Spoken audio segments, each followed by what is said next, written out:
Étrangeté, je sais pas comment il faut le prononcer. Il y a un jeu de mots sur le cycle L'Alchimie du cinéma, qui fait partie donc des ciné-clubs de la Filmo Plus. On retrouve Stéphane Grosbeau, c'est le deuxième film, donc le premier étant The Thing de Carpenter, que nous avons d'ailleurs repassé hier. La dernière séance, ce sera Solaris de Tarkovsky, le jeudi 16 juin à 20h. Ce sera, attention, plus tôt que d'habitude, 20h et pas 20h15 en raison de la durée du film. J'en profite pour vous signaler qu'en ce moment, nous présentons une rétrospective Tarkovsky en 6 films. Très bien, donc retournez voir Tarkovsky, c'est magnifique. C'est l'occasion. Et t'as pas, sur les extraterrestres, il n'y a pas d'autres films que tu passes en ce moment ici? Non, c'est déjà pas mal. Hein. Bon, bah merci à la Filmothèque de m'accueillir à nouveau. Je vais vous faire une petite présentation. Alors, qui est déjà venu parmi vous pour cette séance du Ciné-Club? Vous êtes tous des nouveaux, il y a 2-3 fidèles. Alors, je vais vous expliquer le dispositif. Je vais passer une dizaine de minutes à vous présenter un petit peu le film. Après, l'idée c'est de travailler sur qu'est-ce que nous racontent les images et le cinéma. Après, il y a un temps de discussion-débat pour ceux qui veulent rester. Voilà, alors rapidement, ces 3 films, en fait, ils essaient de raconter une histoire avec l'idée que les figures de l'extraterrestre, on a souvent le méchant extraterrestre, c'est The Thing. Là, premier contact, méchant ou pas méchant, on va discuter parce que c'est plus ambivalent. C'est plus la question de la communication. Et là, Solaris, c'est l'idée d'une forme de vie qui n'est pas la forme anthropomorphe classique. Voilà. Donc on a essayé de faire les 3 grands archétypes de la représentation de l'extraterrestre au cinéma. Voilà. Alors, pourquoi je m'intéresse à ce concept d'alchimie du cinéma? C'est quand j'ai vu 2001. 2001 est un film qu'on a passé dans le cadre d'une trilogie et qui est un film qu'il faut décrypter. Le monolithe peut être le symbole de la salle de cinéma, mais peut renvoyer à une forme transcendantale, une forme de vie supérieure extraterrestre aussi. Donc les films que j'essaie de sélectionner, avec François, on essaie de montrer des films qui ont plusieurs niveaux de lecture. Et l'idée, c'est qu'on trouve ensemble des niveaux de lecture, et à la fin, je vous donne un niveau de lecture que je ressens moi, mais qui n'est pas la vérité absolue, bien entendu. Alors, je rappelle qu'avant le cinéma, il y avait des imagiers qui faisaient des images mystérieuses qu'il fallait décoder. Je vous en montre quelques-unes. Les plus connus aujourd'hui, c'est beaucoup à la mode, ça. Il y a le tarot, et puis les vikings. Et quelqu'un comme Jung a dit que les grandes histoires comportent ce qu'on appelle des mythes ou des archétypes. Par exemple, l'image du chevalier, qui a donné Dark Vador, mais aussi Merlin, ou Alexandre Astier et son Arthur dépressif. Vous voyez, c'est toutes des choses qui ont toujours intéressé les gens en termes de contes et histoires, et après au niveau du cinéma. Les grandes histoires qu'on nous raconte, en général, ont souvent 3 actes. C'est pour ça que vous avez des grandes trilogies que vous connaissez, Star Wars, Matrix, Le Seigneur des Anneaux. Ces grands... c'est pour ça que je prends 3 films aussi. C'est de dire que le premier acte, c'est la perte de quelque chose, l'œuvre noire en alchimie. Le deuxième acte, c'est l'initiation, avec les épreuves, les personnages, les héros, les aides et puis les méchants. Et puis après, l'idée, c'est de revenir dans le monde, revenir à l'équilibre, avec l'idée que les épreuves nous ont mûri. Là, par exemple, le contact avec les extraterrestres, vous allez voir, on a une scientifique qui est dans sa salle de classe, et à un moment donné, elle est enlevée, elle sort de il y a un appel pour aider l'humanité à communiquer. Et après, le contact avec les extraterrestres, elle va revenir dans sa vie, et sa vie en tant que femme, c'est est-ce que je vais être maman, oui. Donc tout ça est bien sur un schéma narratif, plus ou moins. Alors ça ne rentre pas toujours dans les 3 étapes, mais il y a cette idée-là, quand même à chaque fois, qui fait que c'est des films qui nous posent des questions sur notre vie personnelle, mais aussi sur la vie du cosmos. Voilà. Alors, c'est ce que je disais rapidement, c'est-à-dire que quand on parle de The Thing, sans vous spoiler le film, qui a vu The Thing parmi vous? Voilà, donc vous pouvez le revoir, puis alors regardez éventuellement l'explication qui en est faite après avoir vu le film. L'idée c'est le métamorphe, c'est la question de la lutte. Il n'y a pas de communication dans The Thing, c'est juste la peur.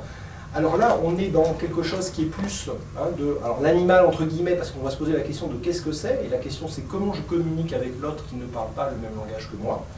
Et après, avec Solaris, c'est la conscience. Voilà. Et donc c'est vrai que la grande question qui traverse ces 3 films, c'est qu'est-ce que nous apprennent ces étranges extraterrestres sur nous, êtres terrestres, pas toujours extra. Parce qu'on va voir dans le film, notamment la position de l'armée et des dirigeants du monde qui sont au bord de la guerre nucléaire. Vous voyez, on peut avoir des échos aussi. Alors, pour vous présenter le scénariste, pas le scénariste du coup, mais il a été scénariste, il est le réalisateur, il s'appelle Denis Villeneuve, il est né en 67 au Canada. Là, vous voyez, quel film Denis Villeneuve a fait dernièrement, vous l'avez tous vu, Dune, voilà. Il va faire Dune 2, donc il est dans des genres. Alors, si je dois donner un petit peu la biographie de Villeneuve, c'est qu'il est fan de SF, c'est quelqu'un qui est très très tranquille, il fait des tournages qui se passent plutôt bien, les gens sont contents de travailler avec lui. Au début, il fait une course documentaire en Europe et en Asie, il va dans le monde entier, il fait des études de sciences naturelles, vous voyez, le film qu'on va voir ce soir a rapport à l'anthropologie et il travaille sur le cinéma. Il travaille sur un film collectif Cosmos, mais Cosmos c'est un chauffeur de taxi en fait, ça n'a rien à voir avec le Cosmos, c'est assez marrant. Mais il s'intéresse à des destins d'êtres humains singuliers. Alors, il a du succès au Canada en 98, il passe à Hollywood en 2013, et il fait des trilogies de films. On va dire une trilogie de thriller noir, et puis une trilogie de SF en cours, alors d'une, deux peut-être, et puis par contre il y aura éventuellement une adaptation d'un roman d'Arthur C. Clarke qui s'appelle Rama.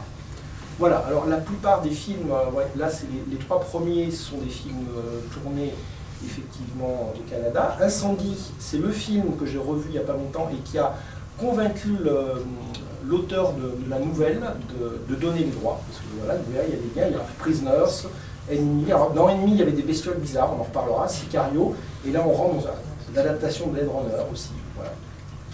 Alors, le fil d'Ariane des films de Denis Villeneuve. Il s'intéresse toujours à des affaires de famille. Il questionne la nature et la sauvagerie intrinsèque à la nature.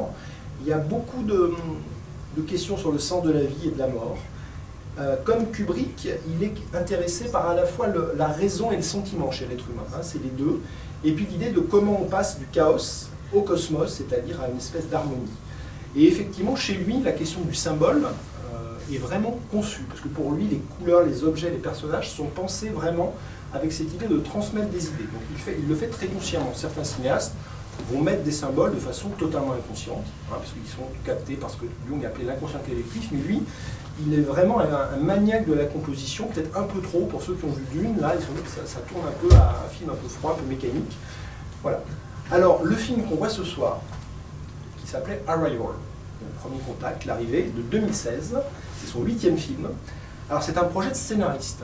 Ce qui est assez rigolo, c'est que le scénariste qui s'appelle Eric Heisserer, c'est le scénariste qui a fait la préquelle de The Thing qu'on a vu la fois dernière, qui n'est pas fait par John Carpenter, qui n'est pas non plus un chef-d'œuvre du cinéma. Mais ce qui intéresse Eric Heisserer, c'est les personnages de femmes fortes, puisque dans la préquelle, The Thing, c'est une femme. Donc, vous voyez, l'alien est une femme. Là, il lit un roman de Ted Chiang qui s'appelle L'histoire de ta vie, qu'on retrouve en 98 dans un recueil, La Tour de Babylone. Il faut savoir que Ted Chiang, il a travaillé sur l'alchimie, parce qu'il a écrit une nouvelle qui s'appelle Le Marchand et la porte de l'alchimiste, qui a remporté des prix Hugo et Nebula. Alors, ce qui est intéressant, Ted Chiang, il s'intéresse à tout ce que le vieux fond mythologique de l'humanité, mais il s'intéresse énormément à la science et au principe de Fermat. Le principe de Fermat, c'est quelque chose sur les propriétés de la lumière. On y reviendra après dans les discussions. Et Ted Chiang a accepté parce qu'il a vu Incendie. Il a dit, effectivement, Villeneuve, et quand on voit Incendie, qui est une tragédie grecque sous fond de guerre israélo-palestinienne au Liban, eh bien, on voit que Villeneuve a effectivement un point de vue et il sait mettre en scène des tragédies et des dilemmes moraux. Parce qu'en fait, on est vraiment dans un cinéma du dilemme moral sur la question de la famille et de la maternité. Ce qui est exactement, si vous voulez, si vous avez vu Incendie de Villeneuve, vous allez voir que cette question de la maternité et de la mère, elle est présente de façon très tragique dans Incendie, mais là, elle est aussi présente et on peut voir qu'il y a des corrélations, finalement, thématiques entre les films. Voilà. Alors, si vous regardez les bonus du Blu-ray, Ted Chiang, il parle beaucoup et c'est intéressant, ça donne envie de lire le livre. Hein, on voit que c'est quelqu'un qui a une vision globale, cerveau droit, cerveau gauche, très intéressant. Et je vous demande de faire attention à la musique, qui est double. Alors vous avez une musique de Max Richter. Alors cette musique de Max Richter, elle est dans d'autres films, on en parlera après. Max Richter, c'est quelqu'un qui vient de ce qu'on appelle de la musique post-classique, qui a adapté les 4 saisons de Vivaldi, qui travaille sur le minimalisme, l'électro et la question de la voix humaine. Donc cette musique, elle a un sens particulier. Et je ne vais pas vous spoiler, mais ça s'appelle On the Nature of Daylight, et sur la nature de la lumière, effectivement, de la lumière du jour. Ça va donner un sens qui va éclairer, parce que le film a plusieurs sens, mais Kubrick comme Villeneuve, quand ils mettent une musique de film, la musique a un sens, un sursens qui donne un sens au film. Ça, je sais vous le montrer. Et après, on a le compositeur classique, parce que Johan Johansson, qui avait pu jouer un prisonnier des Sicario. Donc lui, il travaille sur un thème de piano, il cut le début et la fin, donc on a une espèce de truc un peu monocorde. Et il travaille sur des gens qui font des vocalises et des bruits d'animaux. Écoutez bien ces bruits d'animaux, c'est très intéressant. Ça va nous donner des indices sur la nature des extraterrestres. Les extraterrestres, c'est ce qui viennent forcément toujours d'une autre planète. C'est la question que je vous donne au début. Et là, on verra après. Voilà, j'en ai assez dit, je pense, hein, pour pas trop vous divulgacher le film. Alors, l'idée et mon développement sera fait en 3 points avec vous. C'est-à-dire que les personnages sont des masques, ils cachent des choses, forcément. Il y a des images clés, des images symboliques qui sont dans le film. On essaiera de voir quel est leur sens. Et on essaiera de voir ce que j'appelle le sens implicite, c'est-à-dire, quand on regarde ce film aujourd'hui, qu'est-ce qu'il nous dit de notre monde en crise? Vous voyez, j'ai mis un S, parce que nous vivons plusieurs crises. Mais ce film n'a pas vieilli. Moi, quand je l'ai revu, je pense que... Alors, c'est l'optique que je fais dans ce cinéma, qui est de ne pas trop parler de mise en scène, mais un tout petit peu, mais de dire que les films nous apprennent des choses sur la vie, de faire un peu de philosophie pratique. Voilà. Pour ceux qui ne peuvent pas rester après la projection, vous pourrez me laisser à la sortie votre contact mail. Je vais faire une newsletter et je vous mettrai en contact et en lien de la séance qui a été filmée par Alain, que je remercie, et qui est posée sur la chaîne YouTube. Voilà, merci de votre attention. Et on se retrouve dans 2 heures après un beau voyage dans l'espace, et peut-être pas que dans l'espace d'ailleurs. Voilà, bonne séance.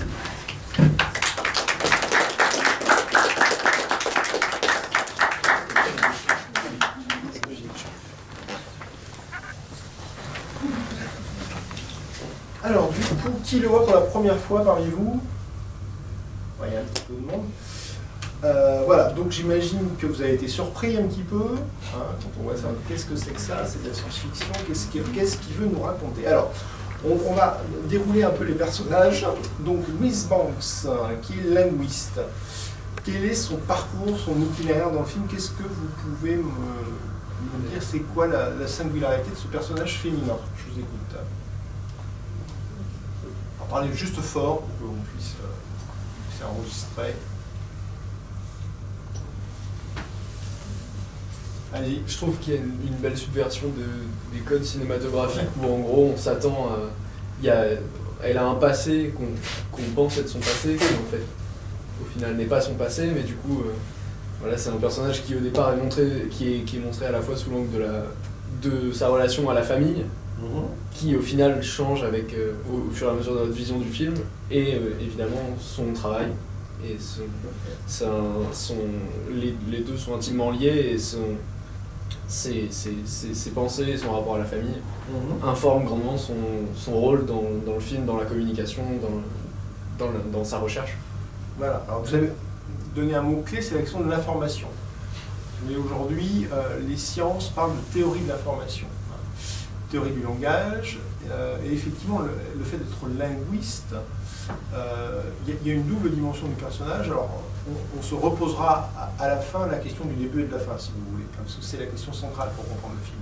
Mais ce que vous dites effectivement, c'est un beau personnage féminin.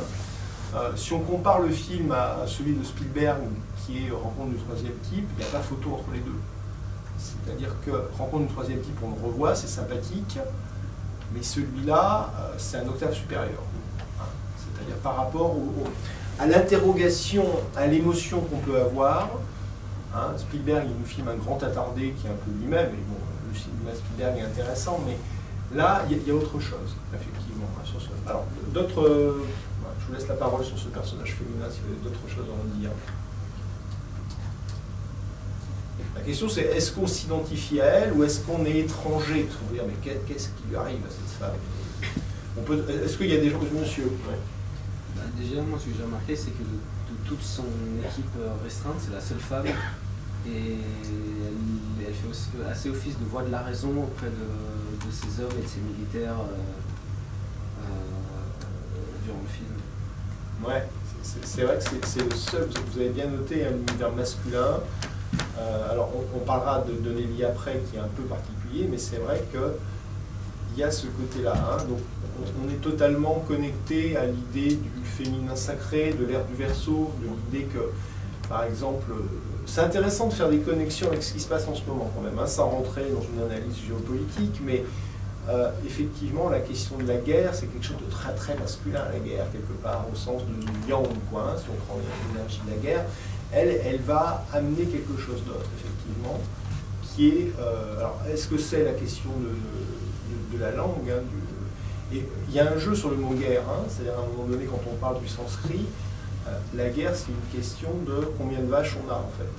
Donc, la relativité, ça a toujours été ça. L'humanité, elle essaye, c'est des guerres de survie, des guerres autour de la vache, de l'énergie. Et elle offre un autre point de vue parce qu'elle a accès à un autre champ d'information. Hein. C'est là qui est assez joli, effectivement. D'autres questions ou d'autres observations sur ce personnage? Non? Alors on va rapidement. Hein, donc si on reprend le... Moi je vais faire très très basique et à la fin vous allez voir on va arriver très très loin avec ce film. Elle est linguiste, donc effectivement ce qui est intéressant c'est qu'au début il n'y a pas grand monde qui l'écoute, vous voyez, c'est-à-dire que c'est intéressant de voir le décalage des fois entre le désir de connaissance aujourd'hui. C'est-à-dire par exemple, moi je suis très étonné par rapport au cinéma, hein. Moi, je suis dans le sud de la France, très peu de ciné-clubs, il y a des gens qui viennent comme vous. Ou alors on va être sur des ciné-clubs créés sur des films très politiques, vous voyez. Et pourquoi pas, c'est utile, hein, très militant. Là, la linguistique, ça n'intéresse pas grand monde, vous voyez, mais en même temps, c'est la clé, la langue. Et le langage est la clé. Moi, dernièrement, j'ai suivi dans un lieu qui s'appelle l'Agora, à Paris, quelqu'un qui travaille sur les nudges et sur la communication. Parce que sans rentrer dans un détail qui pourrait être taxé, je ne sais pas de quoi, si j'ai avancé plus loin, mais je vais juste avancer pour vous dire qu'on a vécu 2 ans où la question de l'information et du langage a été terrible, a eu des conséquences qui fait qu'aujourd'hui, il y a des gens qui conduisent dans une voiture avec un masque seul. Voilà. Je ne dirai pas plus, d'accord? Mais je vous invite à vous poser la question. Qu'est-ce qui se passe et qu'est-ce qu'on fait avec le langage? Voilà. Donc elle déconstruit ça. Hein. Donc, comment on communique? C'est contraire de The Thing. The Thing, il n'y a pas de langage, il y a la peur. Hein, et il y a la guerre de tous contre tous dans The Thing, avec l'idée que nous sommes tous des gens qui allons nous contaminer les uns les autres. Hein, vachement intéressant aussi, hein, de faire le parallèle, si vous voulez, entre le monde du cinéma, le monde de l'inconscient collectif et notre monde. Voilà. Cette idée de l'intentionnalité, hein, qui passe par la définition d'un langage ou d'un code pour comprendre l'autre. Bon, et bien effectivement, l'idée du mariage et la question de, voilà, c'était sous-jacent dans ce que vous dites, c'est l'ouverture d'esprit, hein, et l'idée de ne pas juger l'autre. Voilà, on va développer plus après avec le militaire chinois. Alors, Yann Delaney, qui est joué par un Avengers, hein, qu'est-ce qu'on peut en dire de ce personnage? Sa fonction d'ailleurs, qu'est-ce que vous avez repéré? C'est pas un militaire totalement comme les autres, mais alors, je vous écoute.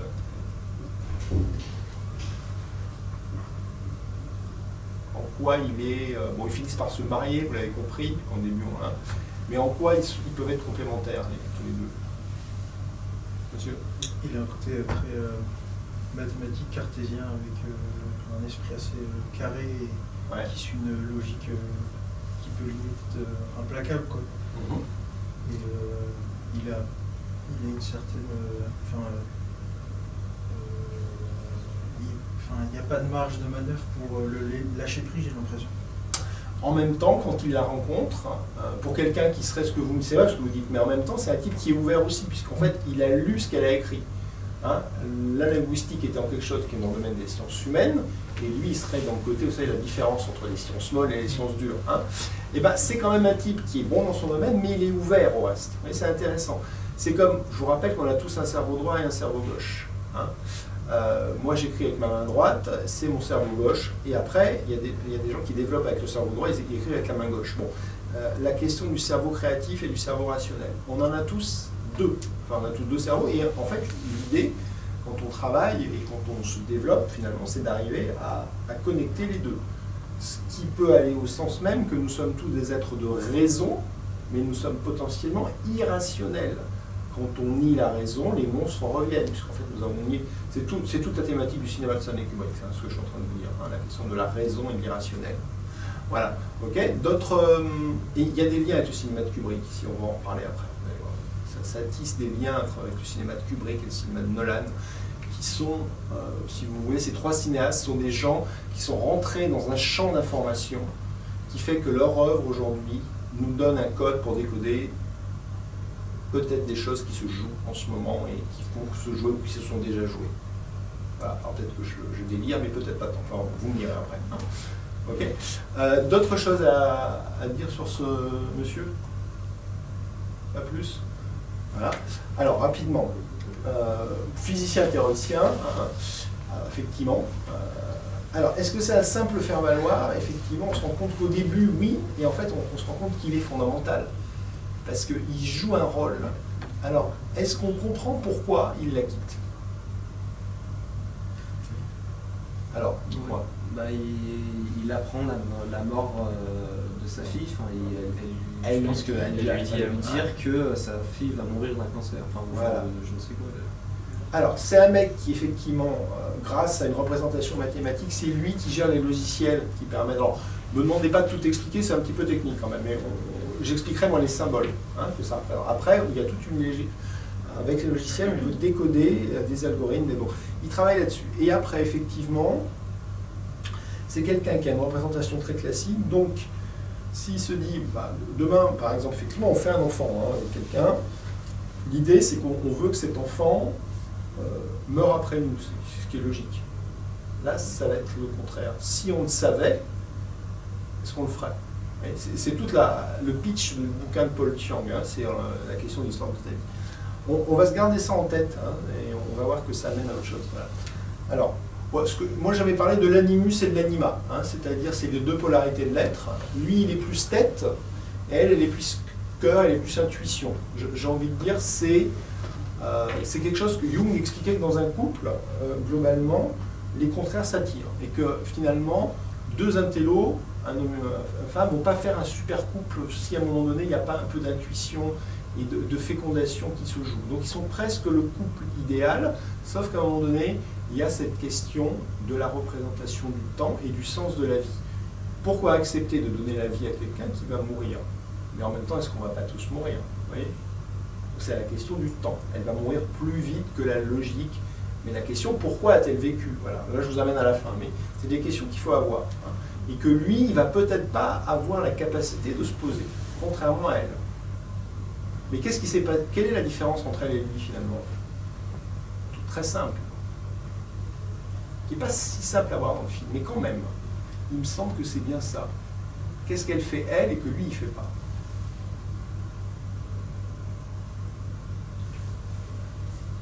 Alors là, je vous demande à observer dans le film.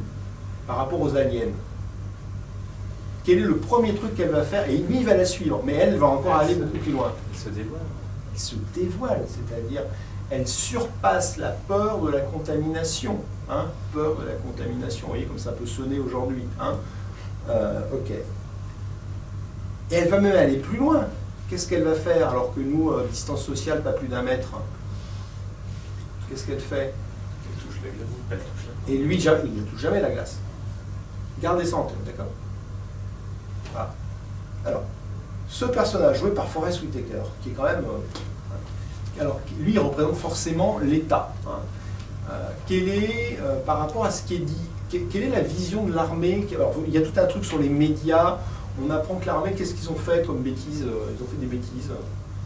Oui. Bah, on voit en fait qu'en temps de crise, l'État peut facilement donner du pouvoir à l'armée. Ouais. Sauf que les dirigeants de l'armée sont rarement des intellectuels, et ce qui fait que ça peut poser des problèmes. Par exemple, si on leur demandait de gérer le cas des aliens, eux, leur première idée c'est mentir et on pose des questions ensuite. Est-ce que c'est son cas? Non, lui, il est un peu plus mesuré quand même. Voilà.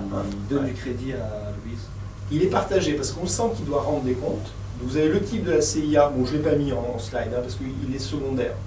Vous avez lui, le type de la CIA, et le soldat qui écoute des thèses un petit peu, on va dire, allez, alors ça serait des thèses nationalistes, c'est-à-dire qu'on aurait une espèce de conflit entre le multiculturalisme, qui serait l'idée et puis des nationalistes qui disent attention, la nation est en danger. Vous voyez, c'est un truc qui se joue encore aujourd'hui, ça, on est d'accord, la question des globalistes. Alors, voilà. Et donc lui, c'est quelqu'un qui a étudié, parce qu'à un moment donné, il lui pose des questions, enfin, ça l'intéresse, mais il doit rendre des comptes. Donc c'est typiquement le militaire qui est le cul entre deux chaises. Et donc c'est intéressant que le scénariste ne donne pas une vision de caricature. Alors par contre, on va avancer, lui, il est étonnant ce personnage, le chinois quand même. Là du coup, en rentrant sur ce personnage, alors, en quoi lui, il est différent? Son personnage, c'est un personnage clé pour comprendre ce qui se passe. Alors, dites-moi un petit peu la trame narrative du personnage. On en reparlera un petit peu à la fin, mais qu'est-ce qu'on sait sur lui? Il y a deux choses, hein, la vie privée et vie publique. Dans la vie publique, c'est quoi ce monsieur?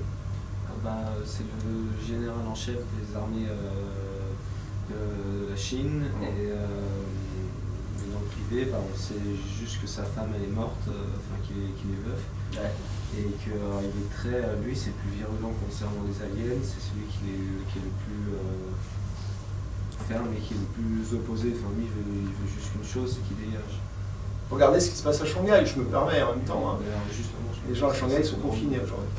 Donc c'est-à-dire que virulent, vous voyez, c'est intéressant de faire des parallèles comme ça. Je ne sais pas si c'est juste, totalement le parallèle, mais la question de la Chine, la politique de la Chine, est-ce que le prochain conflit, c'est pas Taïwan? Est-ce qu'aujourd'hui, qu'est-ce qui pousse ces gens-là à faire ça, effectivement? Donc on est face à, effectivement, alors là on a toutes les décorations, c'est-à-dire que, contrairement à Forest Whitaker, là on est dans les attributs du pouvoir. Ce qu'on va appeler, si vous voulez, la maladie de l'ego. L'ego dominateur, qui dit effectivement, c'est classique, tu ne rentres pas sur mon territoire, c'est-à-dire la notion que la terre elle est morcelée, c'est le truc des États-nations. Mais en même temps, il y a un danger d'abolir l'État-nation pour créer une dictature mondiale, ou peut-être qu'il a peur que les extraterrestres prennent le pouvoir. Donc il faut voir ça aussi, c'est-à-dire que... Et il y a la question de l'intimité. Est-ce qu'il y a des gens qui parlent chinois parmi vous? Bon, je vous dirai ce qu'il a dit à sa femme, parce que ça a été... c'est pas traduit ce qu'il a dit à sa femme, mais on le verra après. Ok, bon, on avance donc, du coup sur les extraterrestres. Alors là, j'ai une petite image. Qu'est-ce qu'on peut dire de ces extraterrestres? Est-ce que vous avez déjà vu ça au cinéma? Penser à première vue, quand on les voit, ça fait pas mal penser au facehugger dans Alien, un peu. Ça pourrait. Visuellement, on peut y avoir des références à ça. Est-ce que vous avez vu Ennemi de Villeneuve? Oui.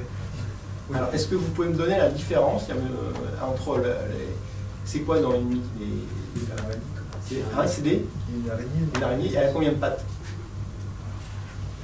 À 3. Là, il y en a 7. Heptapodes, d'accord? Donc, qu'est-ce qu'elle représente, l'araignée, dans Ennemi, en deux mots? Si on analysait un petit peu le... Moi, alors, si vous achetez, c'est marrant, si vous achetez donc, le DVD d'Ennemi, vous avez un youtubeur qui est vachement bien, qui a écrit un très bon bouquin sur le cinéma, et ils ont mis l'analyse du youtubeur après le film. C'est intéressant. Alors, en deux mots, est-ce que vous, sur Ennemi, il y a quelqu'un qui a envie de... Il y a un petit lien, mais qui est un peu différent. Qu'est-ce que symbolise l'araignée dans Ennemi? Elle arrive 4 fois dans Ennemi, l'araignée d'ailleurs, par rapport à des personnages féminins, la mère, la femme, la maîtresse. Donc 3 araignées, je crois. Et non, il y en a 4, parce qu'il y a la pute dans la boîte de nuit. Qu'est-ce que ça peut représenter, cette araignée? Vous qui avez vu Ennemi, vous n'avez pas posé la question? Je me rappelle. Quand est-ce que je l'ai vu? D'accord. Il y a d'autres personnes qui ont vu Ennemi, je crois, de vous torturer. Monsieur? Je m'en souviens mal. Il me semblait qu'il y avait je crois me souvenir d'un espèce de truc qui évoque en même temps la peur, la frustration, quelque chose comme ça. Totalement. La peur, la frustration et l'obsession du contrôle. C'est exactement l'araignée, si vous voulez, le personnage japonais. C'est-à-dire, c'est des gens qui sont gouvernés par la peur d'être envahis, qui sont frustrés. Sa femme elle est morte, il n'a plus rien. Et voilà, la question du contrôle. Les heptapodes sont l'antithèse de l'araignée de Ennemi. C'est intéressant parce qu'un cinéaste, il travaille souvent sur des oppositions. Kubrick, qui fait 2001 après Docteur Folamour. C'est totalement l'antithèse. Docteur Folamour, c'est le chaos. Et 2001, c'est le cosmos. Voilà. Donc ça, c'est intéressant. Alors, est-ce qu'on peut dire d'autres choses sur ces personnages? Enfin, sur ces personnages, vous voyez, ils ne sont pas... Alors, on dit effectivement c'est le facehugger de Alien, pas totalement, mais ça peut faire penser que concrètement ça serait quoi? Comment on peut les qualifier ces personnages-là? Qu'est-ce que vous avez vu comme bestioles? Est-ce que c'est pas plusieurs bestioles?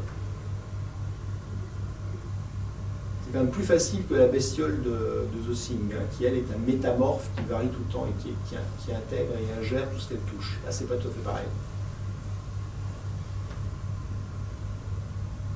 Non, inspiré par... Alors, j'ai d'autres slides. Alors, quand même, allez, comment ils les appellent? ça c'est les humains, vous les connaissez, Abbott et Costello, 2 comiques des années 40. Alors c'est intéressant parce qu'ils font un film, regardez. Abbott et Costello rencontrent l'homme invisible. Donc l'air de rien, dans Abbott et Costello, il y a le rapport de l'homme au monde invisible. Et je pense qu'un des thèmes de ce film, c'est la question du monde invisible. Le monde invisible, c'est finalement, il y a quoi derrière l'écran, hein? C'est quoi, et d'ailleurs vous remarquez que les vaisseaux extraterrestres, à un moment donné, ils disparaissent à la fin. La magie deviennent invisibles. Et puis la grande question de l'invisible, c'est qu'est-ce qui se passe au niveau de l'âme quand on meurt, finalement, hein? C'est la grosse question qu'on va tous se poser. Donc l'air de rien, Abbott et Costello, vous voyez, il y a c'est un petit clin d'œil. Hein, Alors, donc, tout bêtement, hein, je vais reprendre vite fait la qualification. Bon, la taille, 30 à 40 mètres de haut. Donc on est dans quelque chose de personnages qui sont de l'ordre des géants. Il y a tout un tas de mythes, vous savez, dans la collection que j'ai lue rouge, sur la terre des géants. Hein. On retrouve ça dans les contes et les légendes, un monde de géants qui aurait été un monde avant notre monde. Ça, c'est vraiment dans toutes les traditions. Alors moi, je les qualifierais de chimère.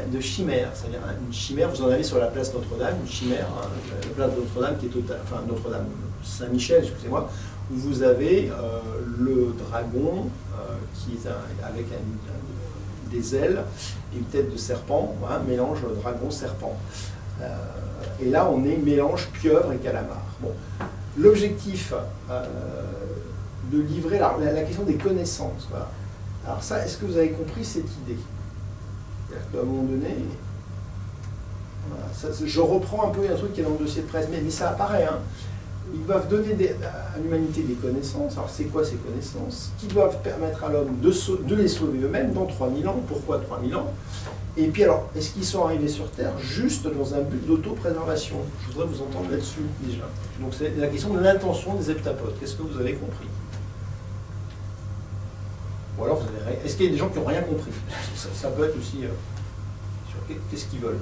N'ayez pas honte. Hein, Moi, la première fois que je l'ai vu, j'avais pas tout, enfin, vraiment pas compris grand-chose. Hein. Donc j'ai vu une fois. Ça fait la 3e fois que je le vois, et là, ça va mieux quand même. Mais, ouais.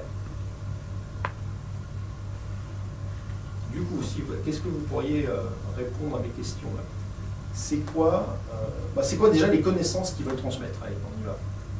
Facile, monsieur. C'est une sorte de connaissance du temps qu'elle explique en fait pour eux, le temps n'est pas linéaire en fait. Ouais. Donc on apprend qu'ils sont capables en fait de voir l'avenir. D'ailleurs c'est pour ça qu'ils parlent de 23 000 ans et qu'ils veulent une technologie. On dirait qu'ils veulent donner des capacités aux humains en fait.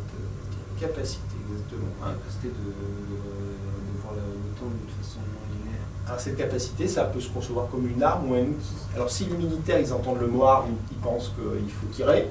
Mais si on entend, oui, comme quoi, hein, les mots que l'on a, selon qu'on parle d'armes ou d'outils, reprenez 2000 ans d'essai de l'espace.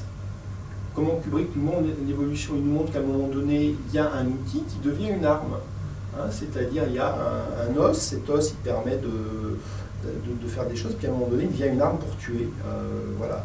Donc le feu aussi permet de chauffer la nourriture, mais le feu permet de détruire. Vous voyez ? Donc toute l'histoire de l'humanité est basée sur cette ambivalence de la technologie, bien entendu. Ouais.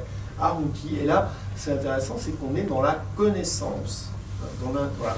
Alors, du coup, c'est quoi leur but de ces heptapodes? Donc là, on prend la question, est-ce qu'ils viennent pour se sauver? C'est un peu égoïste, du coup, là. On a l'impression que soit ils veulent nous détruire, soit ils veulent nous sauver. Non, en fait, ils veulent se sauver eux-mêmes. Alors, c'est quoi le bins là-dedans? Qu'est-ce que vous avez compris?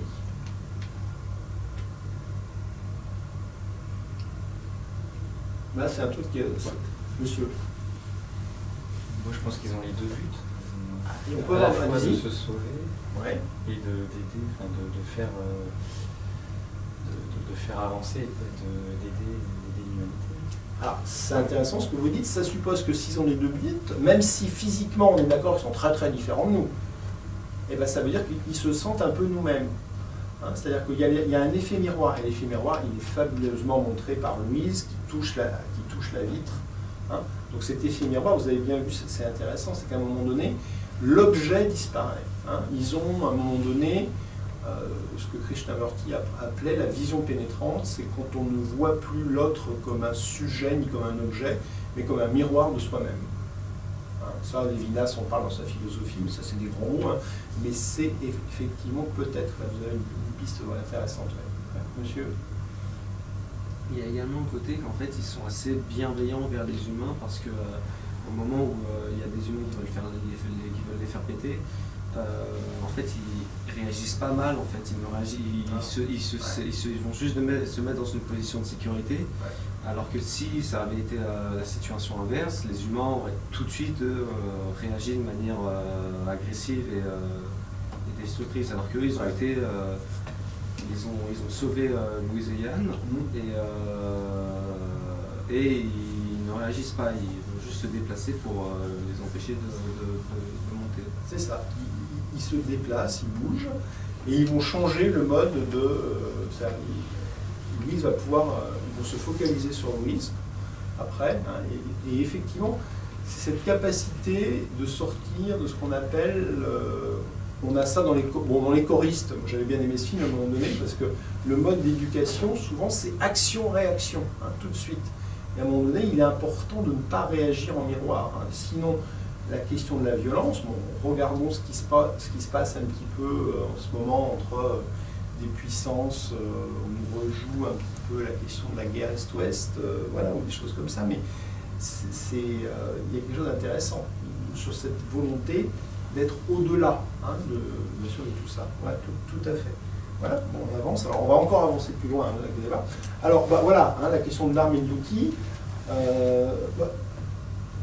Un dessin comme ça vous évoque quoi, sans rentrer dans une analyse Alors, c'est intéressant parce qu'en fait, il a été séquencé en 12 parties. Et ils apparaissent en 12 morceaux.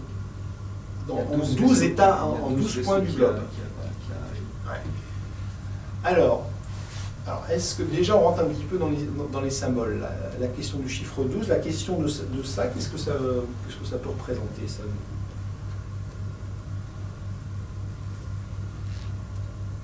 Qu'est-ce que vous voyez là-dedans?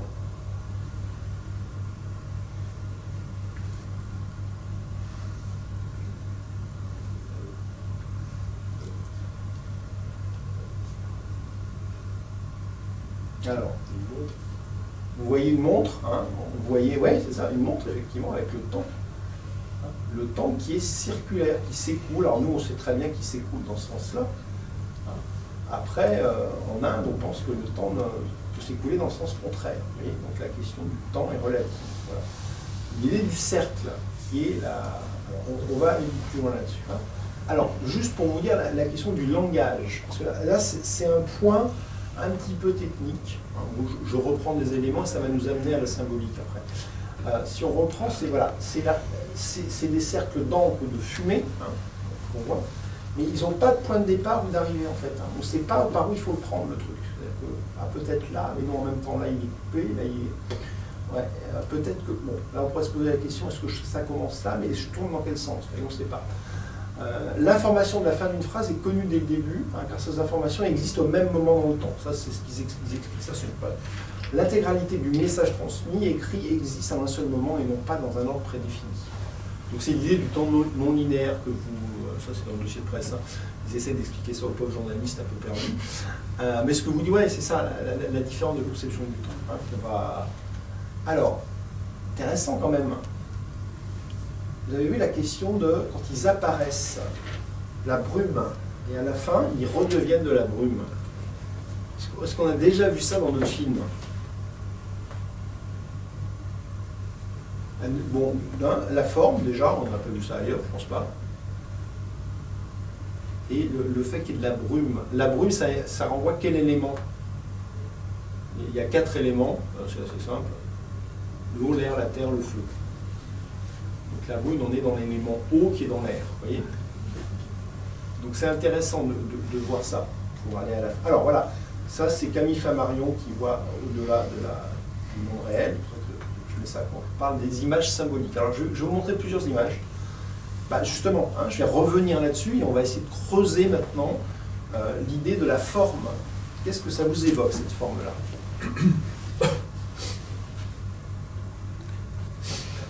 Hein? Un quartier de quoi? J'ai l'impression que prenez les 10, ils sont ah, si on prend les 12, ça fait quelque chose de particulier? Ouais, on pourrait. D'autres... Si on en colle 2 ensemble, on obtient quoi? Essayez mentalement de prendre... Hein? Un losange. Ah. Est-ce que ça vous parle mieux? Je vous montre ça. Un œuf. Eh oui. Qu'est-ce que symbolise l'œuf? Je vous en ai mis un. Alors là, ça c'est un œuf qu'on va trouver. Vous savez que dans la plupart des mythes, l'idée du cosmos et de la Genèse est liée à un œuf qui éclate. On trouve ça dans le bouddhisme. Voilà, je parle plein de religions orientales, mais des religions après primitives, si vous voulez. Hein, la question de l'œuf cosmique. L'œuf cosmique, il a 1, 2, 3, 4, 5, 6, 7, comme les 7 chakras, il y a 7 niveaux. C'est l'arbre de vie, hein, alors après on est dans un truc un peu mystique fait par quelqu'un sur Internet, mais cette idée de la création, hein, est-ce que ça... Alors, on a une thématique hein, qui a été mise en avant par quelqu'un d'ailleurs qui refait parler de lui, vous savez, il est au Japon maintenant, je ne vais pas faire de la pub trop pour ce monsieur, mais il a dit que les extraterrestres avaient créé l'homme. Après on lui pose la question, mais qui a créé les extraterrestres? D'autres extraterrestres, mais qui les a créés? Donc c'est un raisonnement sans fin. Donc là, symboliquement, on a une force, il y en a 12, et pourquoi sont-ils là? Vous voyez, ça c'est une affiche anglaise, on voit bien cette forme, hein, effectivement, d'œuf. Hein. Voilà. Alors, dernièrement, qu'est-ce qu'on a vu dans le paysage il y a quelque temps, en 2020? On a vu ça, et ça c'est 2001 de Kubrick. Qui n'a pas une forme d'œuf, mais qui a une forme de un parallélépipède rectangle, d'accord? Et vous savez que Kubrick, vous avez vu 2001? Est-ce que c'est Est-ce que c'est des extraterrestres, ça? Qu'est-ce que c'est que le monolithe? Alors, je vous invite à revoir 2001. C'est un avatar de la pierre philosophale, c'est-à-dire de quelque chose qui change le champ d'information des gens. C'est-à-dire, le monolithe va informer à plusieurs parties l'humanité et va la faire évoluer. À peu près comme fait la coque qui est dans ce film-là. Sauf que là, cette coque, elle est référencée sur le fait qu'il y a des extraterrestres à l'intérieur. Kubrick a coupé, il y a une scène coupée de 2001 hein, qui a été perdue. C'est qu'au début, on avait des extraterrestres qui parlaient un certain langage. Et dans la nouvelle d'Arthur C. Clarke, c'est beaucoup plus présent, hein, les extraterrestres. Et Kubrick a laissé l'ambiguïté. Voilà. Mais il y a cette idée d'information. Ce qui est très intéressant, c'est qu'en 2020, on va vivre une crise majeure, donc qui va amener les êtres humains à se positionner, à faire un certain nombre de choses. Et il y a des gens qui vont mettre le monolithe un peu partout dans le monde. Alors, soi-disant, c'est des happenings et compagnie, mais il y a quelque chose d'intéressant. Puisque le monolithe renvoie, si vous voulez, comme l'œuf, à la notion de la transcendance. Ou l'idée qu'il y a quelque chose qui va se passer à un moment donné. Et qui va nous marquer. Notre-Dame prend feu à un moment donné. Je ne sais toujours pas pourquoi, d'ailleurs. Hein. Il y a un mystère, ok ? Donc la vie de l'être humain, c'est des mystères. Et si je vous explique le mystère, d'ailleurs, c'est pas intéressant. Ce qui est intéressant, c'est de garder le mystère vivant. Le monolithe est un mystère. Voilà, c'est arrivé dans le monde réel, ça. Hein. Kubrick fait un film qui... voilà, je vous laisse... Alors, quand on voit ça, il y a un truc étonnant, quand même. Il se joue quelque chose de... Alors, est-ce que vous vous rappelez où ça... Ça, je vous ai mis le mot-clé ultime voyage, mais ça peut faire penser à quoi? Est-ce que vous voyez en quoi je fais référence? La lumière au fond du tunnel. Voilà, pour les gens qui font des NDE. Intéressant. Alors, les extraterrestres, si vous voulez, beaucoup de gens d'ailleurs, quand ils sont soi-disant enlevés par des extraterrestres, ou qu'ils voient leur vie antérieure, on dit non, mais c'est une illusion de ton cerveau. Hein, les scientifiques classiques, pour qui la conscience est le produit du cerveau, disent finalement c'est des trucs chimiques qui déconnent, tu prends un acide et puis à un moment donné tu vas déconnecter, mais ça ne veut pas dire qu'il y a pour autant une transcendance. Okay, bon, le point de vue des Jungiens et puis peut-être de ce que je mets en avant, moi, c'est que la conscience n'est pas produite par le cerveau. Voilà, ça c'est un point sur lequel je suis assez radical dans mon système de croyance. Ça rejoint les théories d'un scientifique qui s'appelle Philippe Guillemot. Hein, et ça rejoint, voilà, prenez-le pour une hypothèse, hein, si vous n'êtes pas convaincu de ça, je ne vais pas vous la poser. Mais ce qui est intéressant, c'est de se dire, et c'est là où il y a un rapport avec... Vous avez vu Interstellar?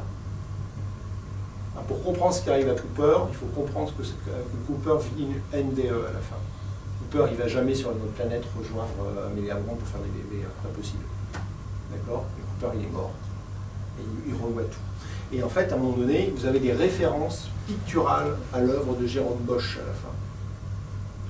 Revoyez, Jérôme Bosch, dans son travail, c'est le mec qui a vu la sortie du tunnel.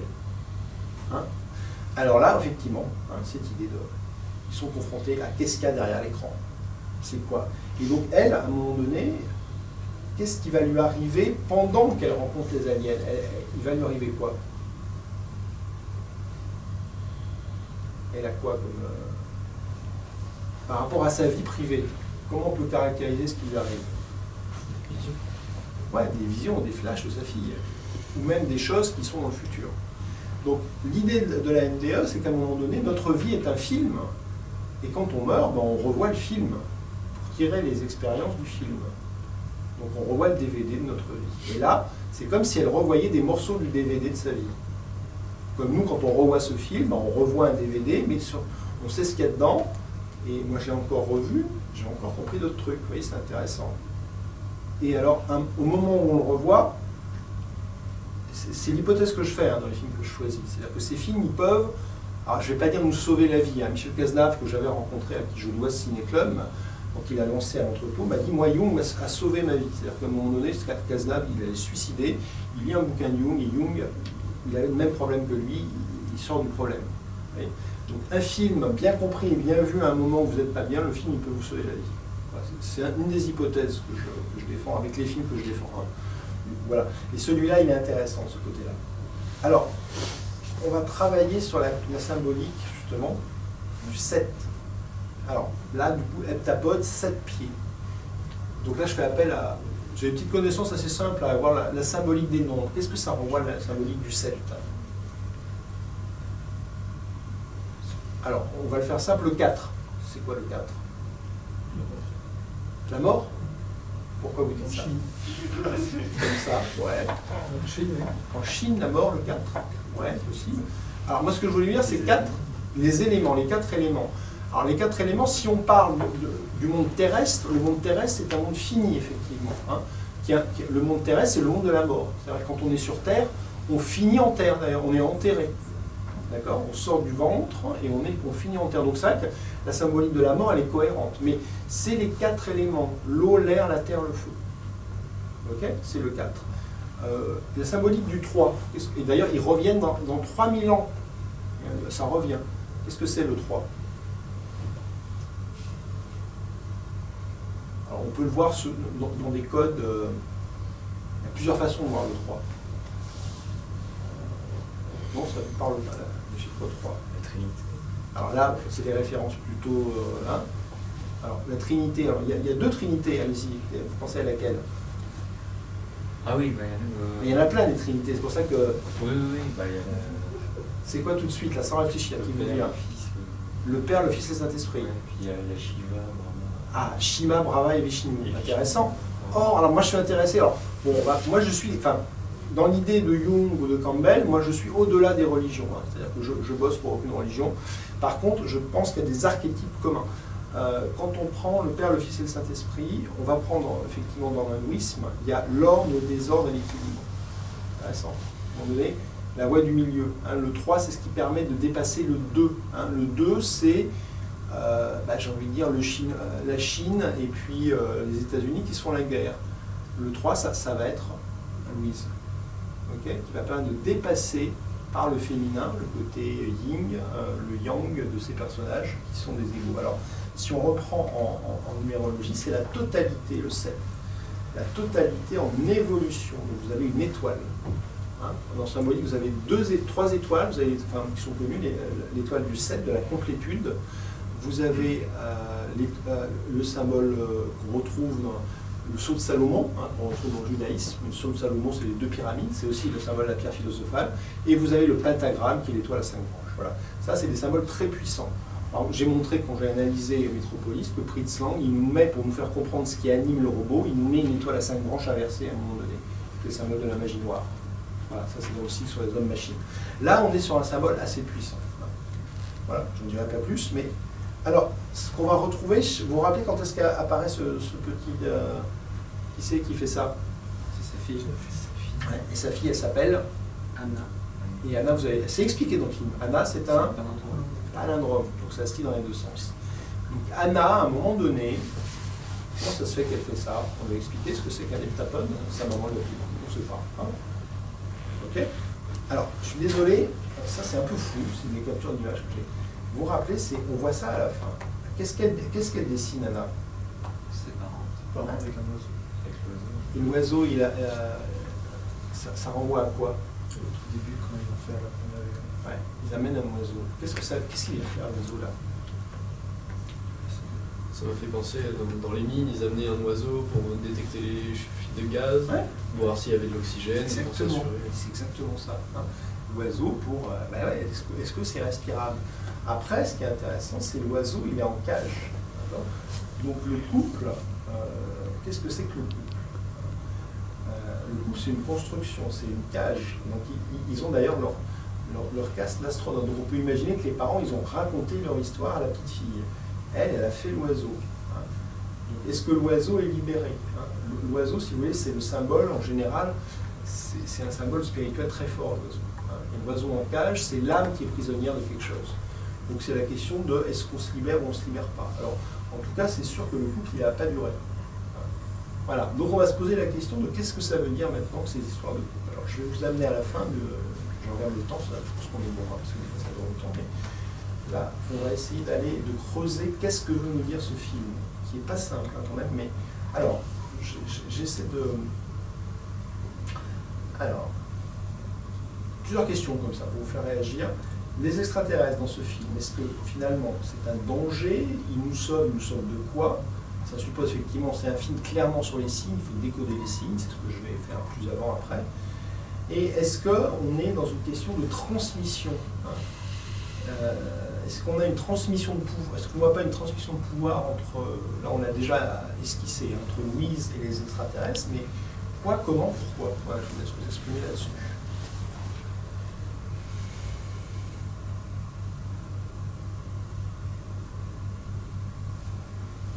Il y a plusieurs transmissions de pouvoir, et il y en a plein, notamment au-delà du niveau spirituel, au-delà du niveau des visions qu'elle peut avoir et des capacités qui peuvent être amenées, notamment au niveau politique et au niveau géopolitique. Ouais. Il y a la notion d'alliance qui est amenée dans le futur, on voit.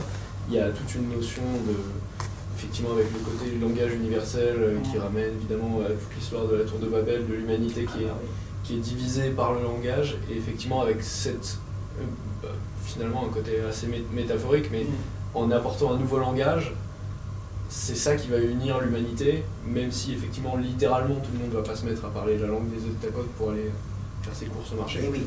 Mais effectivement c'est ce langage universel qui va amener une unité à l'humanité. C'est la transmission de pouvoir et des informations qui va faire que au dernier moment, on va pouvoir éviter la crise et l'attaque des extraterrestres, quand la Chine va décider de divulguer librement les informations, et qu'elle va ainsi être suivie par les autres pays.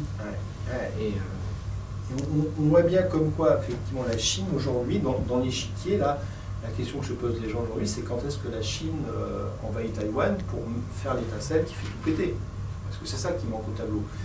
Je vous rappelle juste un truc qui est réel, hein, que vous verrez. Moi, je m'étais amusé à regarder ce que fait la Fondation Rockefeller. La Fondation Rockefeller fait des statistiques et des préventions.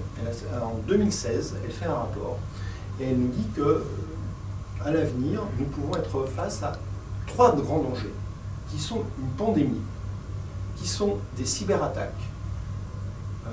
Alors, les cyberattaques, vous savez que bien avant la guerre en Ukraine, je travaille pour une association qui s'appelle la Maison Alberland, et j'ai rencontré un monsieur qui s'appelle Étienne Huvert, et Étienne travaille sur les cyberattaques et les hackers. Bien avant la guerre qu'on a là, il y a une guerre qui avait déjà commencé avec des cyberattaques, et des hackers russes et des hackers américains. Par exemple, les hackers russes en étaient pris au réseau Macron et au réseau de Biden. Déjà. Et donc, de l'autre côté, pareil. Et donc, à un moment donné, ça fait cracher Internet. Et la troisième hypothèse, c'est une attaque extraterrestre. Ok ? Je vous invite à voir un documentaire qui va passer à Paris à un moment donné, peut-être ici ou ailleurs, que vous trouverez sur Internet, qui s'appelle Le Temps des ovnis, qui est fait par un ami qui s'appelle Georges Combe. Voyez ce film, et là vous avez une équation qui se met en place sur quelque chose d'intéressant. Voilà. C'est des hypothèses philosophiques, mais je crois que c'est très intéressant d'être conscient de ça aujourd'hui, de façon à ne pas se faire avoir sur certains trucs. Voilà, donc c'est une petite parenthèse, mais c'est intéressant de dire que la question de l'extraterrestre, après la guerre contre un virus, contre les méchants russes et compagnie, ça peut être la troisième roue du carrosse. Et le cinéma américain, moi j'ai vu le nombre de séries sur Netflix à la con, là, où on nous présente les extraterrestres comme méchants, vous voyez. S'il y a des extraterrestres qui arrivent prochainement, ils sont forcément méchants, ils veulent forcément nous détruire. Il faut forcément leur faire la guerre, il faut forcément recréer des confinements, des lockdowns. Enfin, vous voyez, voilà, hein, le cinéma nous prépare à ça quand même. Hein. Les séries faites par Spielberg, tout ça, Spielberg, il a beaucoup baissé dans mon intérêt pour le cinéma. Quand je vois ce qu'il véhicule comme imagerie dans les séries télé qu'il produit, à quelque chose qui nous ramène à la loi du talion, et la peur. Et ça, c'est un mode de gouvernement, la peur, on l'a bien vu. Voilà. Donc, voilà, là c'est un peu le contraire. Alors, on va avancer un petit peu. Alors, la question du langage, je vous ai mis cette très belle affiche là, qui a été faite, on voit qu'ils regardent vers la même direction tous les deux. Hein, et comment se comprend. Donc, ça, c'est assez marrant, hein, cette idée. C'est quoi un être humain? Alors, moi, j'aurais dit, il y a un autre mot-clé, peut-être là, qu'est-ce qui va relier Louise aux heptapodes? C'est pas le fait d'être humain, mais il y a un autre mot derrière ça qu'il ne faut pas oublier. Le point commun entre ces formes aliens et nous, c'est quoi? Nous sommes des êtres vivants. Et la question, c'est quoi la vie? Alors là, il faut voir Tree of Life de Terrence Malick, parce que vous avez vu Tree of Life? Vous avez la réponse à peu près, mais c'est philosophique. Hein. Est-ce que la vie, c'est le contraire de la mort? Le contraire de la mort, c'est la naissance. Malick, dans Tree of Life, il nous montre que le vivant est au-delà de la naissance et de la mort. Est-ce que ce n'est pas un des messages qu'on a dans le film-là? Le principe de la vie. Voilà. Bon, on va regarder ça. La leçon des E.T., justement. Vous avez 20 minutes, d'ailleurs, qui avait, à un moment donné, sorti une petite vidéo pour pouvoir regarder, qui est assez marrante là-dessus. Alors, bon, vous voyez, c'est intéressant de voir que, voilà, sur le mot humain, bah voilà, il y a le cercle, puis les différentes façons. Voilà. Alors, bon, pour résumer, c'est un truc, vous allez me dire si vous êtes d'accord là-dessus ou pas. Hein. Mais Louise comprend que le système d'écriture vient de la façon dont ils perçoivent le temps, hein, de façon simultanée. Alors, il y a une question que le libre arbitre ne change pas le cours des événements. Ça veut dire que, est-ce que vous pensez que, effectivement, dans cette vision du cinéma-là, est-ce qu'on est libre ou pas? Est-ce que Louise, elle est libre dans le film? Ou est-ce que tout est déjà écrit? Qu'est-ce que vous en pensez de ça? Ça a l'air assez spinoziste, Ouais. c'est assez déterministe.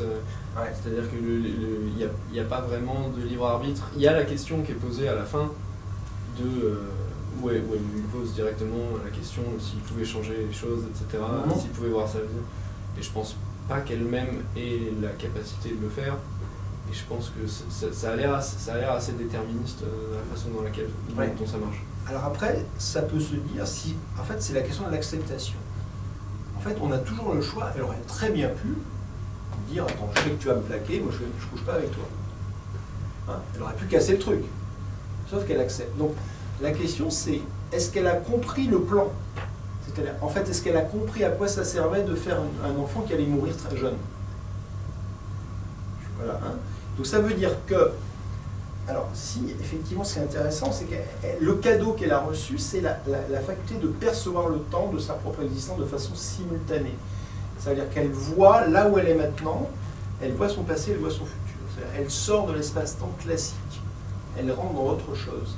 Et elle voit que c'est comme si vous voulez, c'est des trucs genre l'alchimiste de Paulo Coelho. Nous avons une légende personnelle. Alors rame pour découvrir ta légende personnelle. Hein. C'est-à-dire qu'en fait, on a une intention, on est venu sur Terre avec un truc. Mais elle le voit, le truc. Et elle voit que le fait de concevoir cette fille, c'était juste. Donc elle pourrait refuser. Mais non, elle l'accepte parce que c'est juste. Alors, c'est juste pourquoi? Oui, on va se poser la question, on la garde en tête. Pourquoi c'était juste? Voilà. L'idée de deviner. Voilà. Alors, justement, la fin. Par rapport, il y a toute une idée de dire, ouais, dans le film, finalement, le début, on pense que c'est un flashback, et en fait, c'est un flash forward. Qu'est-ce que vous pensez de cette lecture? En fait, la différence. Flash forward, on a ça dans Lost, hein, la série. Lost, il s'amuse à nous mettre, on ne sait plus, mais il joue là-dessus. Hein. Et Lost est une des grandes séries que je vous invite à voir, même si ça patauge à la saison 4. C'est une des plus grandes séries sur un domaine qui m'intéresse, gnostique, hein, sur la question du salut. Il y a énormément de choses dans Lost, comme il y a énormément de choses dans Twin Peaks de David Lynch. C'est peut-être les 2 séries qu'il faut avoir vues. Avec Leftovers, ça fait 3 séries comme ça. Voilà, si vous voulez voir des séries télé qui creusent les thèmes qu'on est en train de voir ce soir. Parce que si vous êtes là, c'est que ça vous intéresse un petit peu de réfléchir là-dessus. Hein. Ok.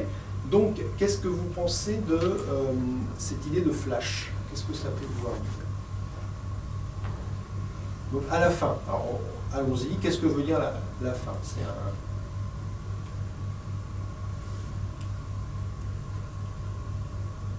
Comment vous faites la lecture du début et de la fin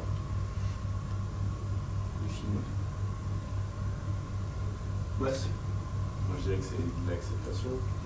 C'est l'acceptation. Hein. C'est ce que je disais, oui. Il y a l'idée de... Et alors, à un moment donné, entre ces 2 scènes, on a des choses qui ne sont pas du passé. Elle a des flashs. Les flashs, c'est recevoir une information à un moment donné. Par exemple, il y a des gens, ils ont des flashs, ils se voient dans un monde bizarre, dans une chambre, dans une autre dimension. Ça s'appelle un flash. Et souvent, ils se sentent très très bien. Puis ça ne dure pas longtemps. Hein. Ce qu'on appelle des états de conscience modifiés. Alors qu'on peut éventuellement, à une époque, c'est dans les années 70, et ça a été fait avec l'ayahuasca, c'est tout le cinéma de Yann Kounon. Hein. Yann Kounon, il a fait Blueberry avec donc cette idée de modifier l'état de conscience. Mais là, elle l'a naturellement. Hein. Elle a cette idée de sortir de l'espace-temps, donc d'accepter, parce qu'elle a la vision hors du temps. Hein, c'est ça. Donc si vous voulez, voilà, je pense que vous avez à peu près compris, mais c'est pas si simple, c'est qu'en fait, l'idée, c'est que le temps qui nous est amené par... Là, je fais un peu de philosophie, mais je pense que ça colle bien. Il y a 3 temps en philosophie. Il y a le temps chronos, le temps physique. Hein, c'est le temps que nous mesurons. Et là, je suis en train de me dire qu'il faut que je termine dans un quart d'heure. Vous voyez, parce que sinon, on a tous des contraintes horaires. Okay. Par contre, on a le temps métaphysique, qui s'appelle le temps kéros. Je vous invite à... Est-ce que vous connaissez Philippe Guillemont? Vous disiez la route du temps. C'est fabuleux, ça. Hein. Je vous en parle un petit peu de Philippe Guillemont et écoutez tout ce que dit Philippe Guillemont sur ce qui se passe en ce moment. Ça s'appelle le grand virage de l'humanité. C'est une hypothèse intéressante. Guillemont travaille au CNRS encore. Hein. Je crois qu'il n'est pas très aimé parce qu'il a des positions pas très orthodoxes. Et en fait, lui, il dit c'est le point de basculement décisif. C'est le moment décisif avec un avant et un après. Ce qu'on appelle le temps de la synchronicité. Un mec comme Cartier-Bresson, quand il prend ses photos, j'avais rencontré Cartier-Bresson, il était à une conférence, il disait « Je savais à un moment donné que c'était le moment où il fallait figer quelque chose. Et que, à travers moi, quand je prenais ma photo, il y avait quelque chose qui me disait que cette photo, elle devait rester pour quelque chose. » Ce qu'on appelle l'instant décisif en photographie. Sortir l'appareil au bon moment. Hein. Donc là, c'est à un moment donné... dans notre vie, avoir une intuition, je ne sais pas si vous l'avez déjà vu, une intuition, alors soit c'est une idée, soit une vision, hein. Il y a des gens, ils ont des intuitions de vie, hein. Sans être fou, hein, on est d'accord. Hein. Je pense qu'il y a des phénomènes qui sont totalement surnaturels, mais qui ne sont pas de l'ordre de la folie, qui sont de l'ordre de la connexion cerveau droit, cerveau gauche. Et donc c'est une intuition visuelle qui est fondamentale, qui est pour vous, hein. Alors après, refaites-vous le film de votre vie, justement, et dites-vous quand est-ce que vous avez une intuition qui vous a sauvé la vie, ou qui a marqué un avant et un après.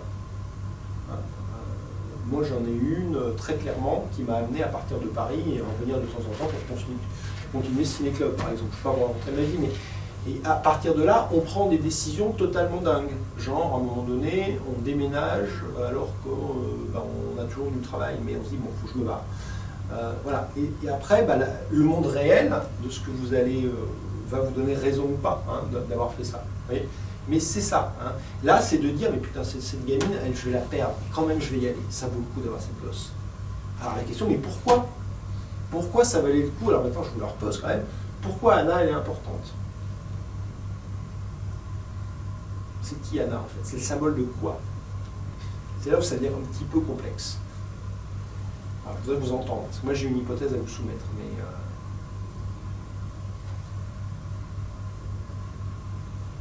Est-ce que ça ne vous fait pas penser à une histoire? Un couple qui se sépare, le père, au début, il est OK, puis après il se dit, attends, qu'est-ce qu'elle me raconte avec sa fille ou son fils, ou c'est quoi cet enfant-là? Il est de moi, il n'est pas de moi. Anna, on a l'impression qu'elle a... Alors, il y a un truc qui est dit dans le film à un moment donné par rapport à Anna. Hein, c'est un petit indice. Elle meurt de quoi, Anna?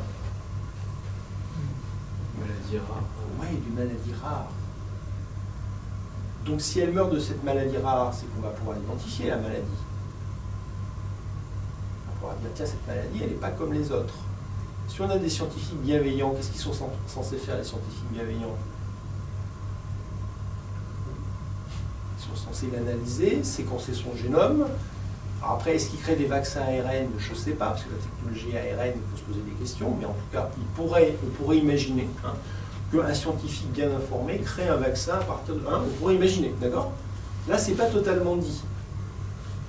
Mais Anna, alors bon, on va aller un petit peu plus loin. Juste voilà, pour vous dire que, quelque part, l'idée du cycle qui est donnée, c'est-à-dire que c'est une hypothèse, mais qui est renvoyée par la forme aussi, qui est vraiment une image forte. C'est-à-dire que c'est plus facile de dire adieu à quelqu'un qui meurt ou de perdre quelqu'un quand on sait que son passage sur Terre était lié au karma. C'est ce qu'on a en Inde, c'est-à-dire je nais, je meurs, je me réincarne. Et que de toute façon, la personne, elle était de passage ici. Donc si elle nous a quittés, c'est pas grave. Si on pleure souvent la personne qui meurt, on pleure qui? On pleure notre ego blessé d'avoir perdu quelqu'un.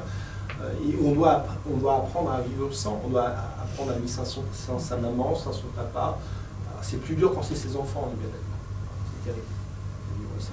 Mais pourtant, est-ce que ça n'a pas du sens? Vous voyez? Et quand on a cette... Alors après ça, on ne va jamais vous le déterminer au journal de télé, d'accord? Moi, j'ai rencontré des gens, ils savent ça. Ils le savent, ils l'ont vécu. Ils ont besoin que personne leur prouve. Et donc leur vie, elle est un peu différente que quelqu'un qui a peur de la mort. Parce que quelqu'un qui a peur de la mort, on lui fait mettre un masque dans une bagnole, en fait. Je suis un peu caricatural, excusez-moi, mais j'essaie d'être... Ok. Et donc, quand on est libéré de la peur de la mort, donc ça, alors on dit, est-ce que c'est les sages? Voilà, moi je vous pose comme question dans les temps qu'on va vivre prochainement, est-ce que nous sommes libres de la peur de mourir? Et je vous invite pour la fin de l'année à relire Krishnamurti. Voilà. Pour concrètement pouvoir faire face à des choses. Voilà. Et pour aller plus loin, la clé du roman de Chiang, c'est connaître le destin de son enfant change de notre envie de procréer. Et ben non, si ce destin, il est juste, et si la naissance de cet être est juste, voilà, à partir du moment où un être revient sur Terre, c'est du karma. S'il meurt jeune, globalement, les bouddhistes, vous direz, quelqu'un qui meurt jeune, il explique son karma, c'est normal, c'est juste. Alors c'est difficile à expliquer ça quand même. Mais, alors, voilà, on va aller un peu plus loin. Quels sont les derniers mots? Alors là, ça suppose que vous parliez chinois. Qu'est-ce qu'il lui dit à l'oreille? En fait, il lui dit les derniers mots qu'elle va lui dire, vous avez compris. Donc là, on est sur la théorie. Alors, mais dans cette théorie, moi au début, j'y croyais pas. Et puis, quand j'ai vu Tenet de Christopher Nolan, vous avez vu Tenet, Christopher Nolan? Alors, il y a deux clés dans Tenet. Le carré Sator, qui est un truc alchimique. Donc, quand vous regardez Tenet, je vais le faire Tenet un jour là-dessus. Vous regardez qu'est-ce que c'est que le carré Sator. Vous voyez comment Nolan, il prend les 4 mots du carré Sator, il les incarne dans le film. Et vous voyez que dans Tenet, c'est deux futurs qui se font la guerre dans le présent. C'est exactement la thèse de Philippe Guillemont dans Le Grand Virage de l'Humanité. Voilà, je ne vais pas développer plus, mais parce que c'est intéressant. Et à un moment donné, dans Tenet, on a cette idée du futur qui informe le présent. Et c'est exactement ce qui est montré là. Et donc, c'est quoi ces mots d'après vous? Si vous avez un peu d'imagination, on les entend en chinois. Qu'est-ce qu'il peut lui dire? Qu'est-ce que ça peut être les derniers mots d'une femme qui meurt à un homme qui fait la guerre? Qu'est-ce qu'elle peut lui dire, cette femme, d'après vous? Si elle est un peu comme Louise. Allez, moment de créativité. Vous êtes la femme de ce monsieur, vous êtes mourante. Votre mari, c'est un gros con de militaire qui va faire péter toute la planète. Vous avez envie, avant de partir, de lui dire un truc qui va lui servir. Qu'est-ce que vous lui dites? du mal à vous identifier avec une femme chinoise. Personne? Hein? Fais pas le fou, c'est pas mal. Ouais, parce que, alors, on va aller plus loin. S'il fait le fou, ça fait quoi? Ça sert à quoi? Par rapport à ce qui se passe en ce moment, là, les enfin, je ne vais pas prononcer le nom, hein, mais les mecs qui sont au pouvoir, là, et je les mets tous dans le même sac, vous voyez, il n'y en a aucun qui échappe à mon truc, ils sont dans le même sac, là, tous. Ils jouent à quoi? Dur. Hein? Ou dur. Dur. Ils jouent au mec qui, effectivement, à un moment donné, en veut, qui veut posséder, qui veut dominer. La domination, c'est par rapport à l'argent, c'est par rapport aux ressources, c'est par rapport à la maîtrise de l'information. Et donc la phrase qui est prononcée, c'est quoi? Wars does not make winners, only widows. C'est-à-dire que la guerre ne fait pas de vainqueurs, on est tous perdants en fait, d'accord? Le peuple ukrainien, c'est terrible, mais le peuple russe, c'est terrible. Le peuple, enfin la crise économique qu'on va se prendre dans la gueule, là, ça va être terrible, d'accord? Enfin, excusez-moi, je ne vais pas vous faire peur, mais voilà, il faut voir aussi ce qui arrive, hein, et se préparer aussi à ça, d'accord? Donc à un moment donné, c'est terrible, et en fait, ça fait que des veuves. Voilà. Bon, donc, je reprends. Vous avez bien compris, son truc, c'est ça. La traduction, c'est du mandarin. Hein. Donc, ce film-là, il est intéressant parce que c'est l'antithèse, je vous avais dit, de l'araignée de Ennemi. Parce qu'en fait, finalement, le héros de Ennemi, c'est un mec qui rencontre son double, c'est une star de cinéma, et on est dans ce que montre Kubrick dans Ice White Shot, par exemple. Hein. Il prend Tom Cruise, d'ailleurs, hein, qui est le prototype du mec manipulateur et pervers, Tom Cruise. Et revoyez Ice White Shot, c'est un chef-d'œuvre sur la manipulation. Et c'est exactement la métaphore d'Ennemi sur la question, l'araignée, qui est le symbole du repli sur soi et de l'obsession du contrôle. Voilà. Et là, c'est le contraire, c'est le lâcher-prise. Ce film nous invite à lâcher prise, à nous libérer de la peur de la mort et à accepter toute forme de vie autour de nous, toute forme de vie extraterrestre, mais qui est de la vie, toute forme de vie qui meurt à un moment donné, parce que tout ça a du sens. Voilà. Donc l'hypothèse, bon, Sapir-Whorf, elle est intéressante. Bon, tout ça, vous avez compris cette idée, hein, je ne vais pas développer. C'est que, alors, c'est ça qui est intéressant. C'est-à-dire que l'idée, la façon dont on perçoit le monde dépend du langage. On a bien vu, hein. Par exemple, une hache, selon, on peut la voir comme un outil ou une arme. C'est pas la même chose. Alors, moi, la question, cette prescience, est-ce que Louise, finalement, ce don qu'elle a de sortir de l'espace-temps, d'avoir cette conscience, est-ce que c'est juste parce qu'elle a étudié intellectuellement la langue, ou est-ce qu'il n'y a pas autre chose qui s'est passé dans le film? Ouais. Bah, elle a compris la langue une fois qu'elle a compris le pouvoir qu'elle avait, Ouais. En elle a compris la langue qu'après avoir compris son pouvoir. Ah, mais d'où vient le pouvoir? Je vais vous montrer, par exemple, voilà. C'est-à-dire qu'à moi, l'image, elle n'est pas tout à fait là. Bon. Revoyez la scène, et on va la voir après, ça va venir... Parce que moi, je vais vous donner une des clés qui me semble intéressante pour comprendre ce film, c'est le moment où elle touche la paroi du film, hein, où elle touche l'écran. Vous n'avez jamais le droit de faire au cinéma, je touche l'écran avec mon laser, mais sinon on ne le fait pas. Hein. Et on va dire, qu'est-ce qu'il y a derrière l'écran? L'écran est le miroir de quoi? Alors, voilà, moi l'idée c'est ça, c'est de dire quelle aide mutuelle, ce jeu, finalement, en quoi Anna, Louise vont aider dans 3000 ans les heptapodes. Est-ce que vous avez compris? C'est pas vraiment dit, hein. C'est suggéré. Pas d'hypothèse? Donc là, c'est là où le film, il y a un youtubeur qui s'appelle Durandal, lui, qui est très Durandal, c'est le mec très bien. J'ai écouté ses chaînes, mais Durandal, c'est un rationaliste, un matérialiste. Donc un truc comme ça, il ne peut pas comprendre. Mais qu'est-ce que c'est que ce putain de film? Donc il va presque suggérer que c'est mal écrit. Sauf que je vais vous montrer que c'est très bien écrit. Et sauf que si on ne se connecte pas avec son cerveau créatif, on passe à côté de ce film. Hein, voilà. Donc je vous lance un petit peu mon hypothèse de fin pour terminer. Voilà. Et puis l'hypothèse, c'est que notre petite fille, c'est un messie au féminin. Hein. Un messie, c'est celui qui apporte la lumière. Hein, puisqu'en fait, le principe de Fermat, hein, c'est un principe sur la question de la lumière, comment la lumière transporte l'information. Alors, ce qui est intéressant, c'est qu'à un moment donné, vous avez remarqué qu'il y a un de deux extraterrestres. Suite à l'attentat, on voit plus qu'un seul extraterrestre. Et à un moment donné, Louise, elle va vraiment mettre la main, il va se passer quelque chose. L'enfant, il va dessiner et modeler un oiseau et quelque chose. Anna, c'est le début et la fin. Et regardez cette scène, intéressante quand même. C'est-à-dire, on a l'impression qu'il y a, alors j'ai envie de dire, une éjaculation, alors ça je suis freudien, un peu du sexuel partout, mais il y a bien quelque chose qui se passe au niveau de l'énergie, là. Donc, rappelons-nous que Denis Villeneuve, il a fait un film que j'aime pas beaucoup, mais qui est intéressant, qui s'appelle Blade Runner 2049. Et ça pose la question de l'hybridation homme-machine, Blade Runner. Et moi, je me dis, est-ce que... Alors là, je vais vous faire une hypothèse qui est totalement folle. C'est de dire ces extraterrestres, ils viennent pas de l'espace, ils viennent de la mer. C'est des intraterrestres, des intra-sous-marins terrestres. Et donc, en fait, là, est-ce qu'on n'est pas sur une évolution de l'eau et de la vie sous-marine? Alors, je vais vous montrer d'autres éléments. Alors, il y a deux hypothèses, d'ailleurs, hein, qui sont faites. C'est des hypothèses binaires. Hein, quand on dit, voilà, premier niveau, la presse s'est souvent arrêtée à ça. Bon, les hommes sont belliqueux, bah, pas tous, parce que le mimiqueur qui est joué par Forest Whitaker, c'est pas le cas. Ils sont prêts à s'entre-déchirer. Voilà. Les étés sont bons. Hein. Ils vont nous libérer de la paranoïa et ils nous offrent des clés. Donc c'est merveilleux. On est dans une fraternité mondiale. On a ça dans Rencontre du troisième type de Spielberg, hein, qui est un petit peu... Après, il y a de dire, voilà, il y a quand même une idée qu'à un moment donné, il y ait une communication. Alors voilà, la question des 12, est-ce que c'est un écho aux 12 tribus d'Israël? Vous voyez, dans l'histoire, c'est pas que les Juifs hein, qui sont dans les 12 tribus d'Israël, parce que les Rastafari de Bob Marley, ils avaient créé un groupe comme ça. Donc le rastafarisme, je ne sais pas si j'ai trouvé ça sur Internet, c'était aussi l'idée de réunir 12 tribus qui avaient été... voilà. C'était bon, à la base Jacob, le patriarche, qui a eu 12 fils avec 4 femmes. Voilà. L'hypothèse à contrario, c'est que les extraterrestres nous manipulent, hein, ils précipitent les hommes dans l'esclavage avec l'idée de revenir à Babel. Mais est-ce que Babel, c'était pas un esclavage quand on parlait tous la même langue, vous voyez? Donc, bon, c'est deux visions bizarres. Alors, comment on tranche par rapport à ça? C'est pas facile, parce qu'on pourrait se dire, selon qu'on ait une vision, eh ben, en fait, on tranche avec ça. C'est-à-dire, à un moment donné, c'est la vision cyclique, c'est-à-dire la notion de Kali Yuga.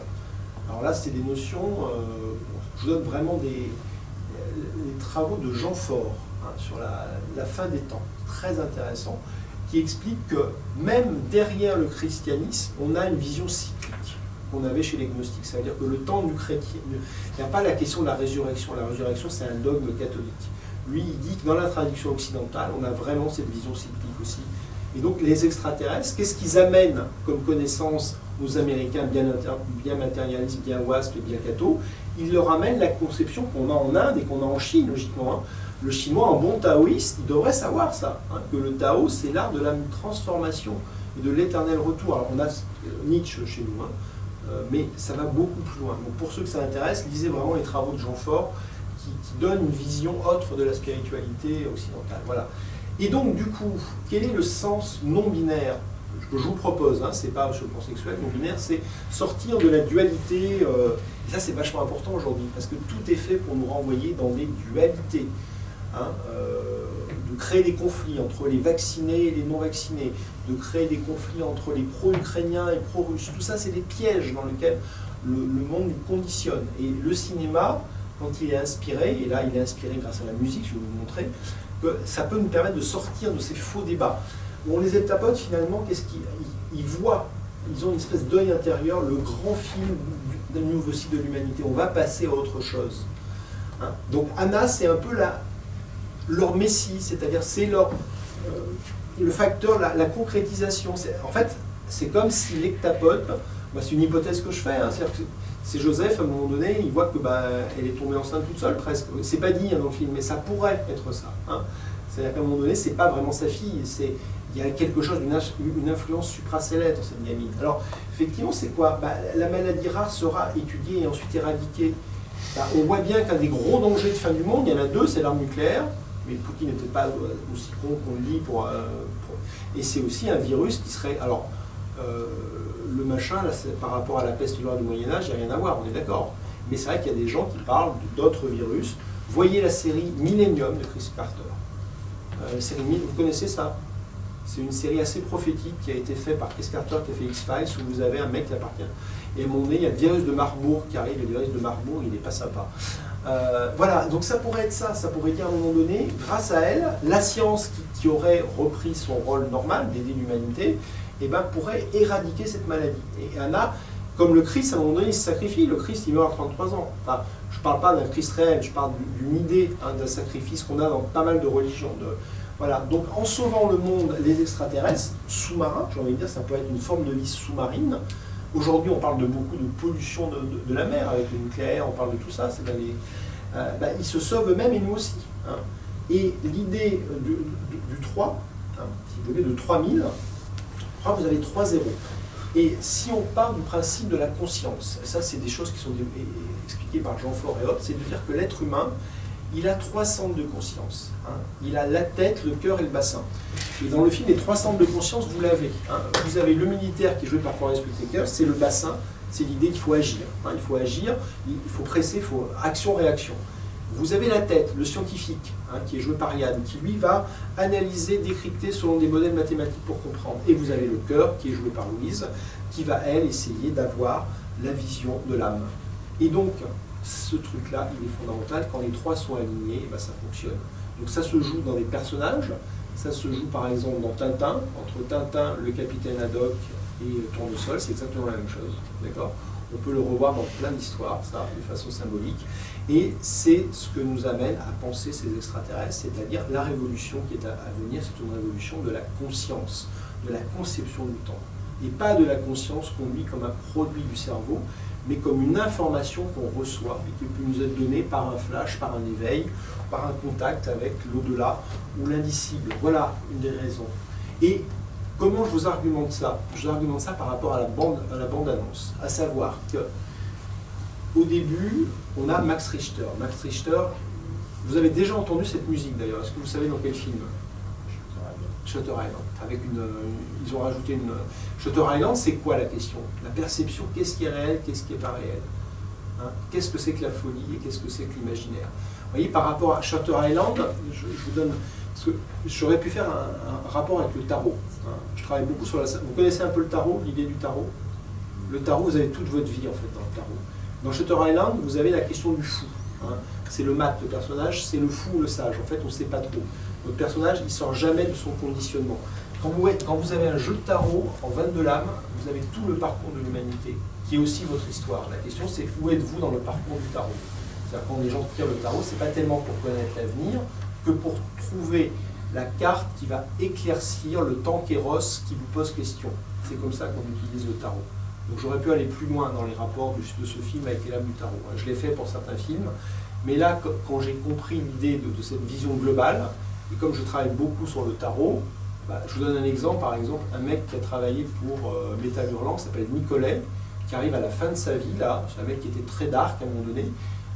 Je viens de voir cet après-midi à la galerie Barbier-Maton une expo sur le tarot. Allez voir ça, c'est gratuit, c'est magnifique. Le mec, il a compris le chemin de vie, et son chemin de vie d'ailleurs, hein, à travers les cartes, qu'il a réinterprété. Voilà. Et ça, c'est à peu près ça. Donc, Max Richter, lui, il travaille avec le média musique, pas avec le média illustration. Et en fait, quand il compose On the Nature of Daylight, c'est la nature de la lumière. Donc, si vous voulez, il y a notre ami Ted Chiang qui part du principe de Fermat. Le principe du Fermat, c'est globalement comment la lumière, là, qui frappe l'écran, elle véhicule des photons qui sont aussi de l'information. D'accord? Ça, c'est le côté matérialiste scientifique. Ce que dit Richter, c'est que la lumière du jour véhicule une énergie particulière.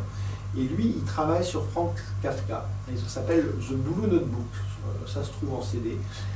C'est un album d'ailleurs contestataire, composé en 2013 lors de l'invasion à l'Irak. Qu'est-ce qu'il dénonce, Max Richter, en 2013? L'hypocrisie des États-Unis à créer des guerres. Intéressant quand même, hein, dans le monde entier. Et il dit il faut revenir au livre bleu. Alors c'est quoi le livre bleu? Le bleu, c'est la symbolique de l'eau et de la Renaissance. Et la langue bleue, alors ça j'ai appris ça, une amie qui m'a parlé de la langue bleue, j'ai cherché, c'est la langue d'une tribu africaine qu'on appelle les Bolaks. Et cette langue, c'est la langue de l'unité et de la concorde. On retrouve ça dans la tribu de Mandela, avec la notion de l'Ubuntu. Vous voyez? Comme quoi tout est lié à un moment donné. Et que le langage de Mandela, c'est grâce à ça que Mandela est sorti de la violence. Donc on peut voir des choses très très concrètes. Et si je termine un petit peu sur la question du miroir de l'eau, voilà, c'est ce que j'ai trouvé, et ça je l'ai trouvé vraiment dans ce film, je ne l'avais pas conçu, j'ai pas conçu le cycle autour de ça, et ça s'est révélé après une réflexion. Puisqu'en fait, au début je voulais prendre Alien, et en fait avec François Dumont Alien, il a été vu, on a pris The Thing, et The Thing je n'étais pas sûr, mais c'est vachement intéressant parce que The Thing, c'est quoi? Ils sont en Alaska, ils sont glacés, l'eau est glacée dans The Thing. Et la forme de l'extraterrestre, c'est un métamorphe qui tue tout le monde. Donc c'est le Kali Yuga, dans ce qu'il a, qui peut nous arriver là, mais si on a conscience que c'est pas bon pour nous, on peut sortir de ça. C'est la guerre de tous contre tous. Hein. Enfin, je ne vais pas vous rappeler les trucs que j'ai déjà dit. Hein. On a beaucoup divisé les gens sur des sujets de santé, bientôt ça sera sur des sujets économiques, sur des sujets géopolitiques. Il faut faire attention. L'évolution de la vie, c'est-à-dire que les extraterrestres symbolisent dans ce film-là, pour moi, l'évolution du monde vivant, d'une bonne partie. Et d'avoir la conscience des grands cycles de la vie. Hein. C'est ce qu'on appelle ouvrir le livre-monde. Donc la chaîne YouTube que j'ai créée s'appelle le Libermundi. Vous avez toutes les vidéos de tout ce que... avec d'autres rencontres, dont Michel Cazenave, hein, que j'avais interviewé avant sa mort, qui donne des choses, des clés intéressantes. Et donc du coup, l'idée de l'eau, eh ben, c'est forcément dans le 3e tome de cette série, on va retrouver notre savant soviétique qui lui a perdu sa femme, vous voyez, hein, c'est le contraire, c'est-à-dire lui sa femme est partie, elle est morte, et il accepte une mission sur la planète Solaris. Et là il se passe un truc énorme, et ça c'est le mois prochain. Voilà, et ça va former un tout assez cohérent, mais c'est totalement la suite de mon plan de rêve. Quand j'ai créé le cycle, vous voyez, j'avais pas cette idée-là, hein, que la question des extraterrestres, elle renvoie à la symbolique de l'eau et de la Renaissance. Voilà. Donc je vous souhaite une bonne nuit. Du plaisir. Voilà.